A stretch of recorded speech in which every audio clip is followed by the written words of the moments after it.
हरिओम. उपदेशसाराच्या 22व्या भागामध्ये सगळ्यांचं स्वागत. प्रार्थना म्हणते.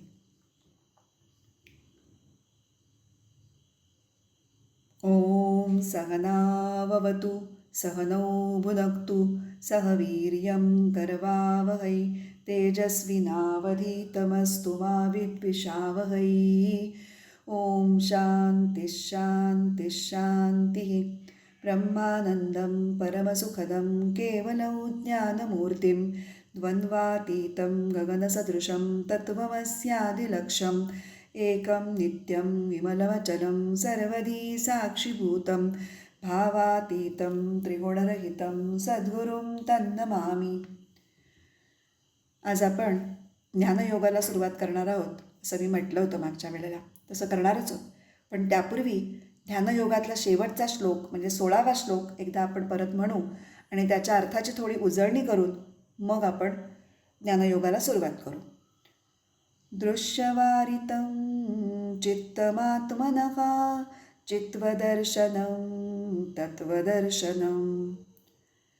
दृश्यापासून परावृत्त केलेल्या चित्ताला त्याच्या चैतन्य स्वरूपाचं दर्शन होतं आणि हेच तत्वदर्शन असं म्हणतात. तर हा अर्थ विशद करताना दृश्य, चित्त, चित आणि दर्शन या 4 शब्दांचा आपण सखोल विचार केला होता मागच्या वेळेला. दृश्य म्हणजे संपूर्ण जगत, सगळी सृष्टी, आपल्या अवतीभोवती ज्या काही वस्तू, प्राणी, पक्षी, झाडं, डोंगर, नद्या, जे काही सगळं आहे ते सगळं. आणि त्याचबरोबर आपलं शरीर, मन, बुद्धी. कारण आपण दृश्याची व्याख्या काय केली होती? जे आपण जाणतो ते दृश्य. पण जो दृश्याला जाणतो त्याला काय म्हणलं होतं आपण? द्रष्टा. आणि हा द्रष्टा कोण असतो? आत्मा. आत्मा हा त्याच्या चित स्वरूपामुळे दृश्याला जाणतो. चित म्हणजे काय? जाणीव तत्व किंवा ज्ञान करून घेण्याची शक्ती, त्यालाच ज्ञत्व असंही म्हणतात. तर या शक्तीमुळे द्रष्टा आत्मा हा दृश्याला जाणतो आणि ह्यालाच आपण दृक् दृश्य विवेक असंही म्हटलं. द्रष्टा आणि दृश्य भिन्न आहेत असं ज्ञान होणं म्हणजे दृक् दृश्य विवेक. हा विवेक आपल्याला व्यावहारिक जीवनामध्ये सहसा नसतो. मी बघते असं जेव्हा मी म्हणते किंवा मी अनुभव घेते तेव्हा हे शरीर अनुभव घेतं असं मला वाटतं, किंवा मी मनाने किंवा बुद्धीने अनुभव घेते आहे असं आपल्याला फिलिंग असतं. मी चैतन्य स्वरूप आत्मा ह्या सगळ्याला प्रकाशित करतोय असा आपला अनुभव नसतो. आणि म्हणून पाहणारा कोणीतरी वेगळा आहे आणि पाहिलं काहीतरी वेगळं जात आहे. आपण दुःखी आहोत हे आपल्याला कळलं तर आपण मनाचा अनुभव घेतोय, पण मनाचा अनुभव घेणारा चैतन्य स्वरूप आत्मा आहे असं आपल्या डोक्यामध्ये स्वच्छ वेगळेपण नसतं. तर द्रष्टा आणि दृश्य वेगळे आहे, दृश्य हे भिन्न आहेत हा विवेक असणारे ज्ञानी लोकच हे दृश्यामध्ये रमत नाहीत आणि त्यामुळे ते द्रष्ट्याला पाहू शकतात. तर हा विचार भगवद्गीतेच्या 15व्या अध्यायातील 10व्या श्लोकात कसा मांडला आहे ते जाता जाता पाहूयात. प्रथम श्लोक म्हणते, उत्क्रामन्तं स्थितं वापि भुञ्जानं वा गुणान्वितं विमूढानानुपश्यन्ति पश्यन्ति ज्ञानचक्षुषः. अन्वयार्थ.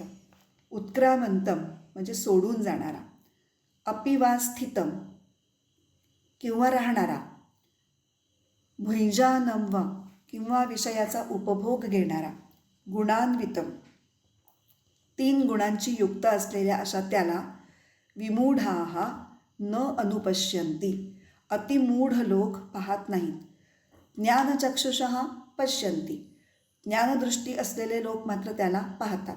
आता एकदा सलग अर्थ सांगते. आता काय सोडून जाणारा आणि कुठे राहणारा? तर इथे शरीर हा शब्द अध्यारूप घेतलेला आहे. शरीर सोडून जाणारा, शरीरात राहणारा आणि विषयवस्तूंचा उपभोग घेणारा व त्रिगुणाशी युक्त असलेला अशा त्याला मूढ लोक पाहत नाहीत म्हणजे जाणत नाहीत. आपण बघितलं होतं मागच्या वेळेला की दर्शन ह्या शब्दाचा अर्थ फक्त पाहणे असं नाही, अनुभवणे, जाणणे असा घ्यायचा. पण ज्यांना ज्ञानचक्षु आहेत ते मात्र त्याला जाणतात. आता इथे उत्क्रामंतम हा शब्दच फक्त आपल्यासाठी म्हणजे आपल्या अभ्यासाच्या बाहेरचा ज्याला म्हणू असा आहे. कारण 15वा अध्यायाचा विषय वेगळा आहे, त्या संदर्भात तो वापरलेला आहे. त्यामुळे त्याच्यावरती आपण आता जास्त विचार नको करूया. त्यांना एवढंच म्हणायचं आहे की जेव्हा शरीर सोडून जातो तोही आत्मा असतो, शरीरात राहतो तोही आत्मा असतो, शरीरात राहून वेगवेगळ्या गोष्टींचा अनुभव घेत असतो तोही आत्माच असतो. शरीर जिवंत असताना जे आत्मतत्व आपल्या सगळ्या अनुभवांना प्रकाशित करतं किंवा जीवनातील सुखांचा उपभोग घेत असताना तेच चैतन्य स्वरूपाचं प्रकाशतत्व आपले मानसिक अनुभव आणि आपले बौद्धिक निर्णय ह्यांना आपल्यासाठी प्रकाशित करत असतं. आपल्यासाठी म्हणजे आपल्या अनुभवासाठी. जेव्हा ते त्या आत्मतत्वाच्या चैतन्य स्वरूपामुळे प्रकाशित होतात तेव्हा त्यांचा अनुभव आपल्याला येतो, अशा अर्थाने. आणि तरीही मूढ माणूस मात्र त्याच्या प्रत्येक क्षणाक्षणाला येणाऱ्या अनुभवांची त्याला सतत जाणीव करून देणाऱ्या ह्या ज्ञानस्वरूप चैतन्याला अजिबात जाणत नाही. म्हणून त्याला मूढ म्हटलंय की ज्याच्यामुळे खरं हे सगळं कळतंय त्याला जाणायचं असतं हे सुद्धा माहिती नसतं. इतके लोक मूढ असतात, म्हणजे त्यांना काही त्याची कल्पनाच नसते. सर्वसामान्य लोकांना इथे मूढ असं म्हटलेलं आहे. कारण सर्वसामान्य माणूस हा अनुभवांच्या तपशिलातच इतका बुडलेला असतो. वस्तू आणि घटना यांच्या बाह्य सौंदर्याचा आस्वाद घेण्यात तो इतका मग्न असतो की त्यामुळे ज्याच्या अस्तित्वामुळे हा अनुभव शक्य होतो अशा त्या स्थिर प्रकाश स्वरूपाकडे तो पूर्ण दुर्लक्ष करतो. आणि त्यामुळे त्याला काही वेगळं पाहायचं असतं ह्याची जाणीवही नसते तर त्याला दिसणार काय. पण जे ज्ञानी लोक हे पुरेसे अनासक्त झालेले आहेत आणि त्यांनी दृश्याकडून आपलं मन द्रष्ट्याकडे वळवलेलं आहे तेच या द्रष्ट्याला जाणू शकतात.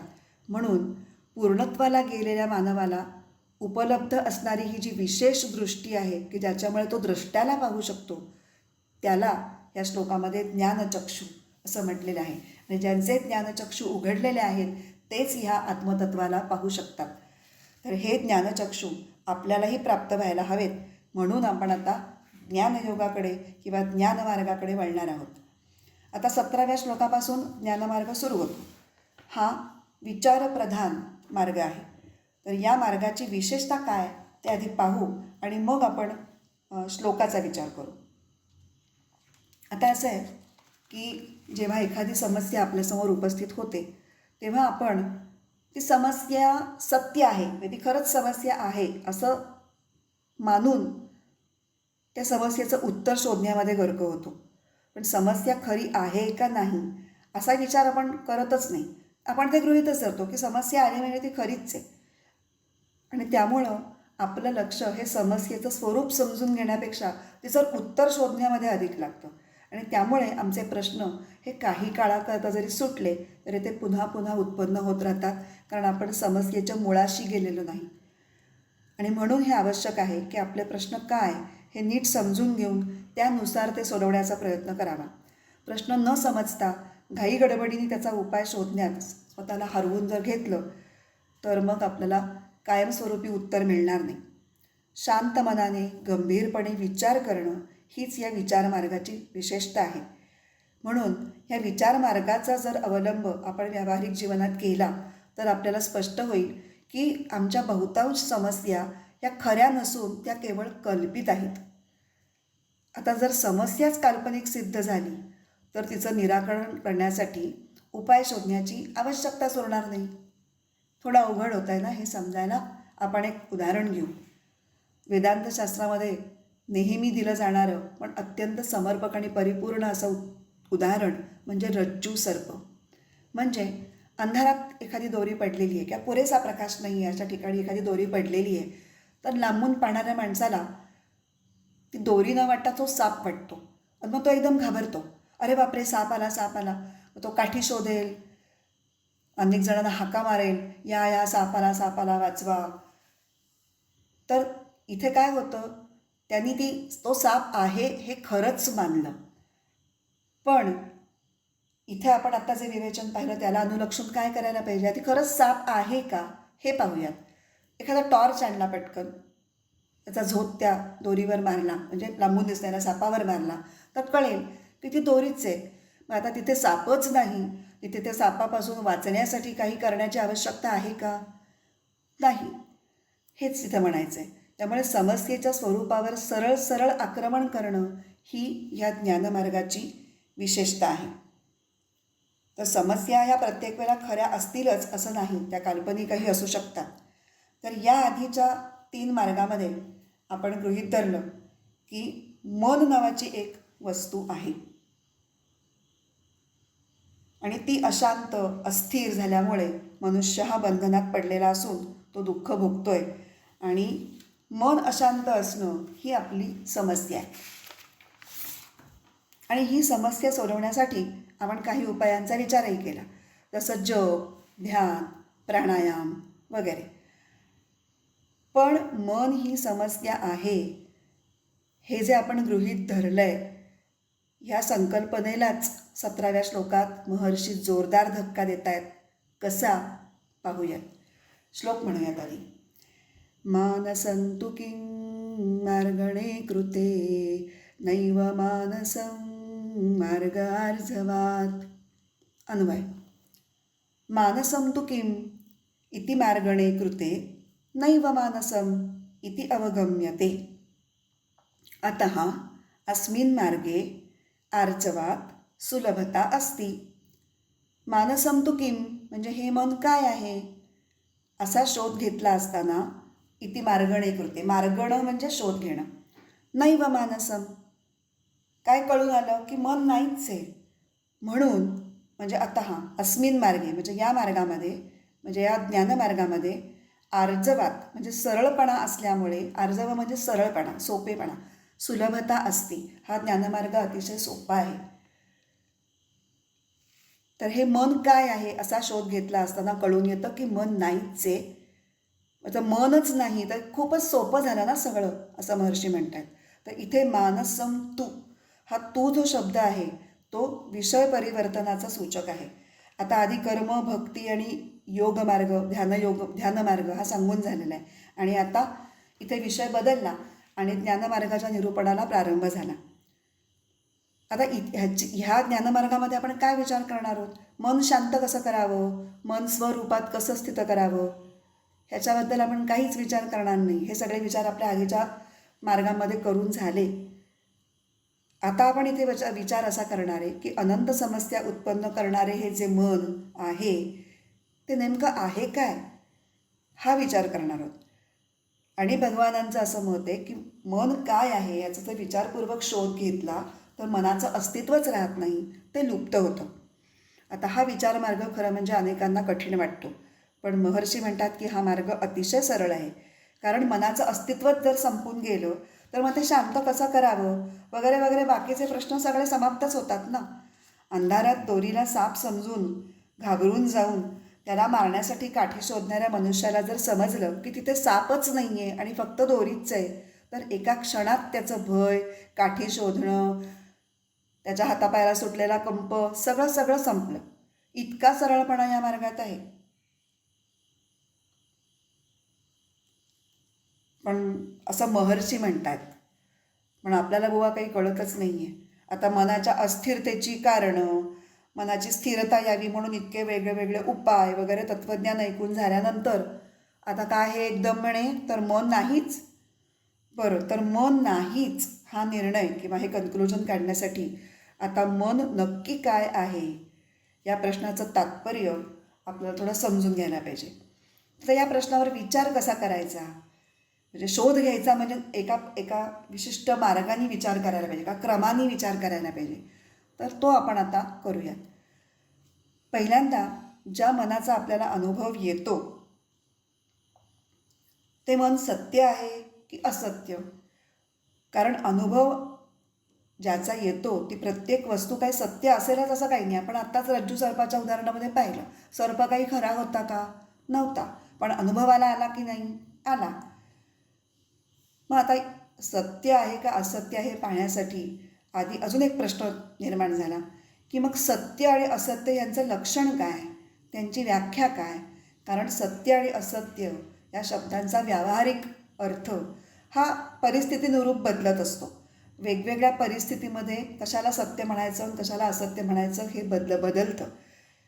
पण आपल्याला इथे व्यावहारिक दृष्टीने विचार करून चालणार नाही. कारण आपण इथे परमार्थ अध्यात्मशास्त्र अभ्यासतोय आणि अध्यात्मशास्त्रामध्ये पारमार्थिक दृष्टीने याचा विचार केला जातो. म्हणजे पारमार्थिक दृष्टीने मन सत्य आहे की नाही हे जाणायचं आहे.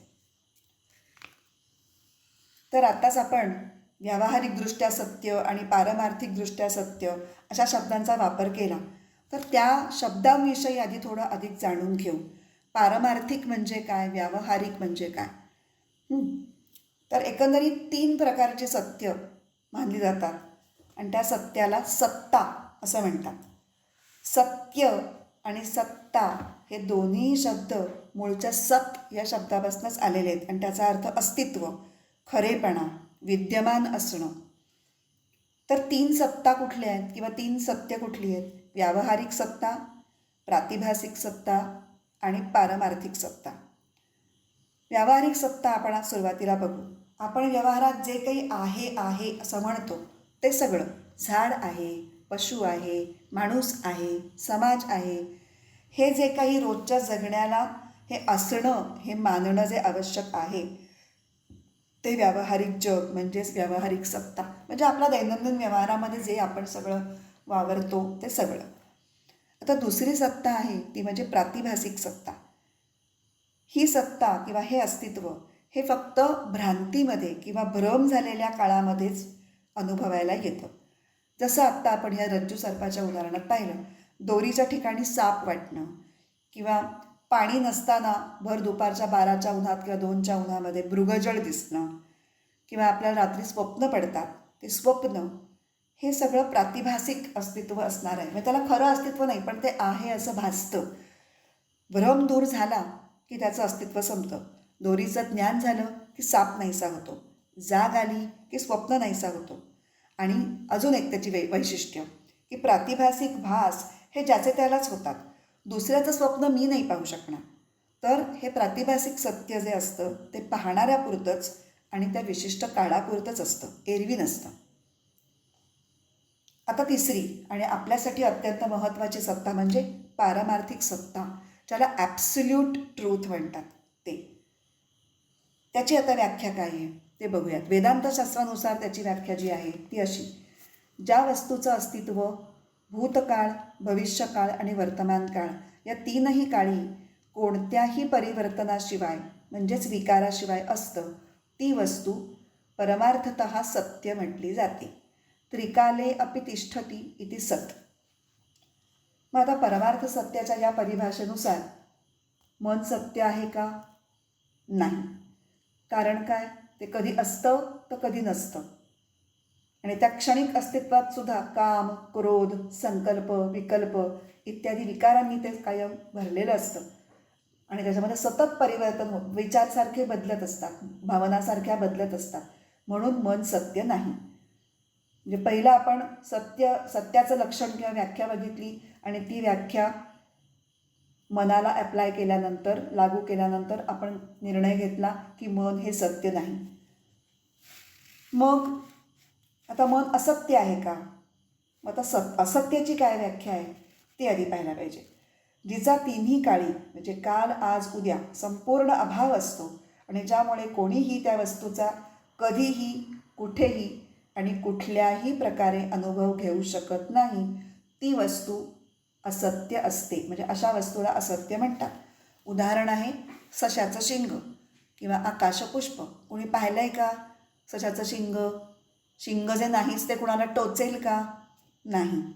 तर आता हा जो अभावाचा विषय आहे ना, तो आपण मागे भक्तियोगामधला 9वा श्लोक भावशून्य सद्भाव सुस्थिती हा जेव्हा बघितला होता ना, तेव्हा आपण हा अभावांचा एक विचार केलेला होता.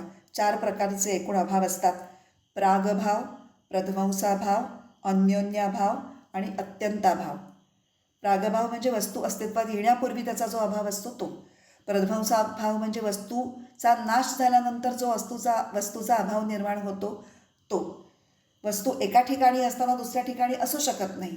म्हणजे इथे आहे तर त्या ठिकाणी त्याचा अभाव असेल आणि तिथे असेल तर या ठिकाणी अभाव असेल. त्याला म्हणायचं अन्योन्याभाव. आणि आत्ता या व्याख्येत जो सांगितला तो अत्यंताभाव म्हणजे कायम अभावच.